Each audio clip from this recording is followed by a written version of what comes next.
ಭಾರತದ ಮೊದಲ ಸರ್ಕಾರಿ ಪ್ರಾಯೋಜಿತ ಕೃತಕ ಬುದ್ಧಿಮತ್ತೆ ಎಐ ವಿಶ್ವವಿದ್ಯಾಲಯ ಘೋಷಿಸಿದ ಮುಖ್ಯಮಂತ್ರಿ ಡಿಕೆ ಶಿವಕುಮಾರ್. ಕರ್ನಾಟಕದಲ್ಲಿ ಭಾರತದ ಮೊದಲ ಸರ್ಕಾರಿ ಪ್ರಾಯೋಜಿತ ಕೃತಕ ಬುದ್ಧಿಮತ್ತೆ ಎಐ ವಿಶ್ವವಿದ್ಯಾಲಯವನ್ನು ಸ್ಥಾಪಿಸುವುದಾಗಿ ಡಿಕೆ ಶಿವಕುಮಾರ್ ಅವರು ಪ್ರಕಟಿಸಿದ್ದಾರೆ. ಬೆಂಗಳೂರಿನ ಬಿಐಇಸಿಯಲ್ಲಿ ನಡೆದ ಗೂಗಲ್ ಐಒ ಕನೆಕ್ಟ್ ಇಂಡಿಯಾ 2026 ಕಾರ್ಯಕ್ರಮವನ್ನು ಉದ್ಘಾಟಿಸಿ ಅವರು ಈ ಮಹತ್ವದ ಘೋಷಣೆ ಮಾಡಿದರು.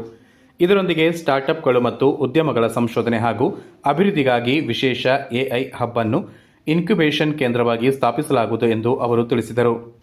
ಇದರೊಂದಿಗೆ ಭಾರತದ ಮೊದಲ ಸರ್ಕಾರಿ ಎಐ ವಿಶ್ವವಿದ್ಯಾಲಯ ಜಾಗತಿಕ ಮಟ್ಟದ ಎಐ ಪ್ರತಿಭೆಗಳನ್ನು ರೂಪಿಸಲು, ಸುಧಾರಿತ ಸಂಶೋಧನೆಗಳನ್ನು ಉತ್ತೇಜಿಸಲು ಮತ್ತು ಶಿಕ್ಷಣ ಸಂಸ್ಥೆಗಳು, ಉದ್ಯಮ ಹಾಗೂ ಸರ್ಕಾರದ ನಡುವೆ ಬಲವಾದ ಸಮನ್ವಯ ಸಾಧಿಸಲು ಈ ವಿಶ್ವವಿದ್ಯಾಲಯವನ್ನು ಸ್ಥಾಪಿಸಲಾಗುವುದು. ಎಐ ಹಬ್ ನವೋದ್ಯಮಗಳು, ತಂತ್ರಜ್ಞಾನ ಕಂಪನಿಗಳು ಮತ್ತು ಸಂಶೋಧಕರಿಗೆ ಕೃತಕ ಬುದ್ಧಿಮತ್ತೆ ತಂತ್ರಜ್ಞಾನದಲ್ಲಿ ಸಂಶೋಧನೆ ಹಾಗೂ ಅಭಿವೃದ್ಧಿ ಕೈಗೊಳ್ಳಲು ಇದು ಅತ್ಯಾಧುನಿಕ ಇನ್ಕ್ಯುಬೇಷನ್ ಕೇಂದ್ರವಾಗಿ ಕಾರ್ಯನಿರ್ವಹಿಸಲಿದೆ.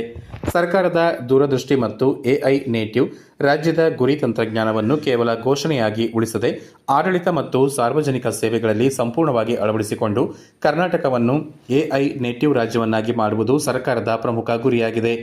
ಶಿಕ್ಷಕರಿಗೆ ಹೆಚ್ಚು ಪರಿಣಾಮಕಾರಿಯಾಗಿ ಬೋಧಿಸಲು ಎಐ ಆಧಾರಿತ ಸಹಾಯಕ ಪರಿಕರಗಳ ಬಳಕೆ, ಕಾಯಿಲೆಗಳ ಆರಂಭಿಕ ಪತ್ತೆ ಮತ್ತು ಸುಧಾರಿತ ವೈದ್ಯಕೀಯ ಚಿಕಿತ್ಸಾ ಬೆಂಬಲ, ರೈತರಿಗೆ ನೈಜ ಸಮಯದ ನಿಖರ ಕೃಷಿ ಸಲಹೆಗಳನ್ನು ನೀಡುವುದು, ನಾಗರಿಕರಿಗೆ ಸರ್ಕಾರದ ಸೇವೆಗಳನ್ನು ಅತ್ಯಂತ ವೇಗವಾಗಿ ಮತ್ತು ಗೌರವಯುತವಾಗಿ ತಲುಪಿಸುವುದು, ಸ್ಥಳೀಯ ಸಣ್ಣ ಉದ್ಯಮಗಳು ಜಾಗತಿಕ ಮಟ್ಟದಲ್ಲಿ ಸ್ಪರ್ಧಿಸಲು ಎಐ ತಂತ್ರಜ್ಞಾನದ ನೆರವು ನೀಡುವುದು ಈ ಒಂದು ಕಾರ್ಯದ ಪ್ರಮುಖ ಅಂಶಗಳಾಗಿವೆ.